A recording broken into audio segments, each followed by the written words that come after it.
Come on, let's make a video. I don't really know how to talk to a camera in the way that I'm talking to a camera right now. I think everyone on planet Earth right now can agree that there's a lot of stuff has happened in the past few years. I think we can all agree that the pandemic has changed things. It's changed the way that everyone views things. It has changed the way that everyone functions. I can't talk about everyone. I can only talk about me personally. Just for context, I live in Scotland. When lockdown hit here, it didn't really affect me because I was in the middle of my final year of university and I had too much to do. So I didn't have a social life to begin with because of that. And what little time I did have was spent doing exercise and things like that so that I could keep my stress under control. That was my coping mechanism, was the gym and was running and was various things. So I didn't really feel it. Didn't really affect me. At least not in a way that would be directly obvious. I didn't feel lonely, I didn't feel like stressed and isolated because I was already isolated. I am quite an introverted person. I'm good at being on my own for extended periods of time with no one's company but my own. I don't mind that, I am fine with it. I'm good at being on my own. I'm good at keeping myself occupied and I'm comfortable with that. But once I started getting my work under control and like during the holiday, the midterm holiday, it just kind of got overwhelmed by the mundanity of just living, and I know I'm not alone in this. There's so many people that have changed the way they live and the way they function because of and now that they've done that, they wonder why they were ever like that to begin with, you know? All these social things that we put so much importance on, and fair enough if you do, fair enough if that's what's important to you, but I think a lot of people are realising that the things that they deemed incredibly important weren't as important as they thought. There's been a rise in mental health problems, that's undeniable. The amount of anxiety, the amount of depression, all of that has gone up, and that's understandable, that makes complete sense. Like, why wouldn't it? Look at what's happening, look at the state of the world, why wouldn't anxiety and depression rates increase? But at the same time, there's also, with certain people, been this sudden increase in empathy and willingness to associate with each other because of this, what's the way to describe it? This united cause, this reason that we all have for feeling the way we do. Obviously, you can't define in every person the same way. Everyone's been affected differently by this pandemic, and you can't deny that. Everyone's been changed by this. God, where am I going with this? I've gotten off topic. I was overwhelmed, I think, by the mundanity of life, and that's why I tried the Wim Hof method. I went and dipped myself in freezing cold water in the winter. I took up rock climbing, got really into that. I've been running barefoot. I ran barefoot through the snow in winter, and that was a mistake. That backfired hugely because I ended up losing all the skin on the bottom of one of my toes, and I couldn't function properly for like a month, which my girlfriend was not thrilled about. I got an absolute earful from them, and rightfully so, because I was being an absolute idiot, and I deserved to be laughed at for that because I got myself in a very stupid situation. But all of these things were just this desperate need to feel more in touch with myself, you know, feeling discomfort, willingly choosing discomfort, feeling unpleasant by choice. I went hiking in the north of Scotland, which is something I'd never done before, which is honestly a travesty because northern Scotland's absolutely gorgeous, and I'm really quite annoyed at myself actually that I didn't go there sooner. But I think what it is, at least for me, was being stuck on my own with nothing but my own thoughts. I've always been introverted, but that's a choice. This is isolation, and I think not just me, more than me, like definitely people other than me. I'm not the only one that feels that way. There's no way that I'm the only one that feels this way, but it's forced a certain amount of introspection, I think. And when you're forced to be introspective like that, when it's involuntary, when you have to be introspective, there comes a point when you can either start dealing with the that you find out about yourself, or you can just crack under the pressure. And I think, this might be really obvious to anyone watching this, but like, I don't know, just saying it out loud and just saying it stating it out loud to me seems like some sort of revelation. Maybe I think I'm way more intelligent than I actually am for my willingness to say this out loud, but it's just, I just think that forced introspection for me has been good and bad. Like, I've learned things about myself that I don't honestly think I would have ever learned any other way. And I'm not saying that the pandemic was a good thing, not by a long shot. The negatives in terms of what it's done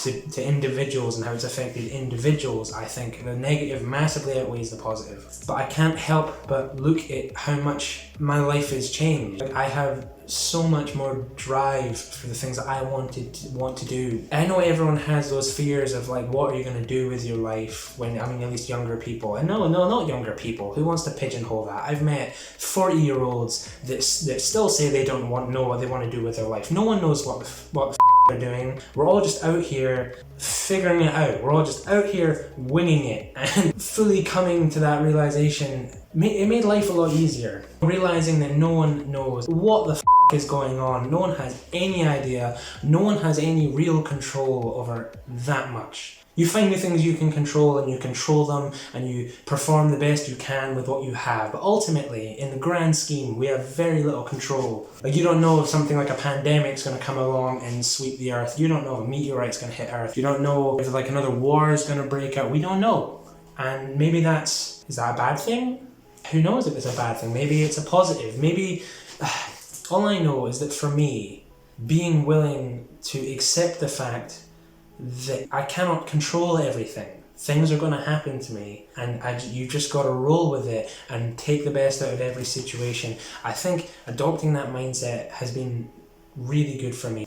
Hell, this is hard. How do people do this? But just talk to a camera like this. It's so... I think when lockdown hit and I was trapped inside, it kind of forced me back to basics, to look at the most fundamental things about my life. What do I need and what do I want? What do I need? I need food, I need a roof over my head, and in order to maintain those things, I need some source of revenue. But that's the bare minimum, and there's so many people that are so utterly focused on those things.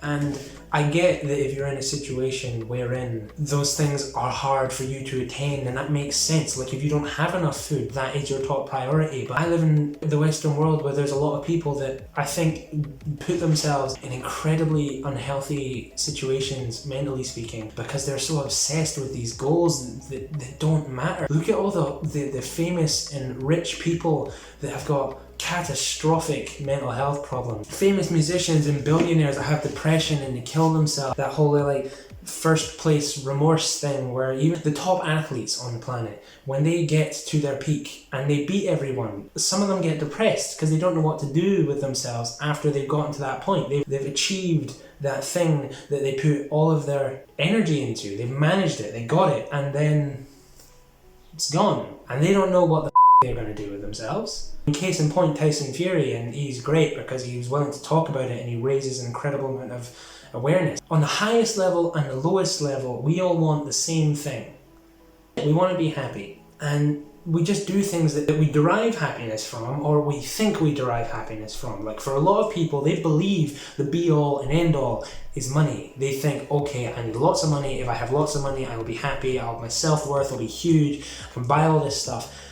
And then they're not happy when they get it. Some are. Maybe you are. If so, great. But if not, then what was the point? You put so much effort into this thing that you're not happy with. I don't know. Maybe I'm talking at my ass. It's just, I've had a lot of tough conversations with myself over the last few years because this pandemic hit at the exact same time as I'm finishing university. I've got like family members that were ill. I've had friends that have had problems, and everyone's suffering. I realized that I'm not happy with the thing I've been spending all of my time working towards. And as sad as a realization that is to have, I'm glad I've had that realization, because now I know what the issue is and I can start working towards trying to fix it. If I was just in denial about even having an issue and I was like, no, this is what I decided, if I achieve this, I will be happy, and I just keep pushing for it, then I'd either not attain it and be miserable because I failed and I didn't get that thing that's going to make me happy, and now I can't be happy, I can't attain happiness anymore. Or I would achieve it and just have come to that realization that I'm coming to now, that I didn't really want it. And I think, for me personally, what makes me happy is experiencing new things. Experiencing and learning new things is what I find interesting. That's why I called my channel Filling the Toolbox. I mean, maybe I'll change the name if it stops being appropriate, but I want to fill my toolbox with as many new experiences and skills as I can. I suppose I'm just making this video, like with the very first video I ever made, to hold myself accountable. If I ever forget this, if I ever lose my way, I can always come back and reference this. I can see these thoughts that I'm having. And maybe I'll look back on this in some time and think, oh man, all the you're talking at your backside, and I'll rethink it. I'm using this to open up that dialogue with myself. I shouldn't assume that I know what I want all the time. I should think about it. And I think that goes for anyone. Because everyone likes to pretend like they've got their together, but you push people and you ask people and you look closely at what people do. Well, most people don't know anything. They don't know what they want to do, but they're so worried that they're the only one that feels that way, that everyone feels that way. Everyone feels like that. And everyone is pretending that they've got their together because they don't want some third party that feels the exact same way to know that they feel that way for some bizarre reason. None of us know what's going on. We're all just muddling our way through it, and there's nothing wrong with that. I guess this video was mostly for me to just discuss how I'm feeling and what I'm thinking, discuss all the thoughts I'm having. I guess it's also to whoever's watching this. If you're in a place of doubt, it's okay. If you know you're struggling, if you're unhappy, then you know that there's something that can be done. If there's something that you're unhappy about, try and pinpoint what that is and try and fix that, you know, even if that involves taking a massive risk. Because this whole selfless, hold it together for your family and people around you thing, that mindset, it comes from a good place, but I don't think it works. If you've got a wife and kids or a boyfriend or a girlfriend or whatever the you've got people you care about and you're trying to hold it together for them, people know. The energy you put out changes. People know when something's wrong. They can feel it, and it spreads to other people. If you're happy, it's easier to make other people happy. If you're miserable with your lot in life, how are you supposed to make the people you care about okay? It's not selfish to look after yourself exclusively at the expense of other people and care very little about other people. That is selfish. But you know, how can you take care of someone if you yourself need some care? That's just my 10 cents worth on it, I guess. I don't know how to end this video. I've never done anything like this before. Well, I guess if anyone's watching and they're in a bad place, ride the wave. Everything's temporary. Good things are temporary, so enjoy them while they last, and bad things are temporary, so just ride them out. It feels like a good note to end this on. If anyone's watching, thanks for watching. Catch you in the next one.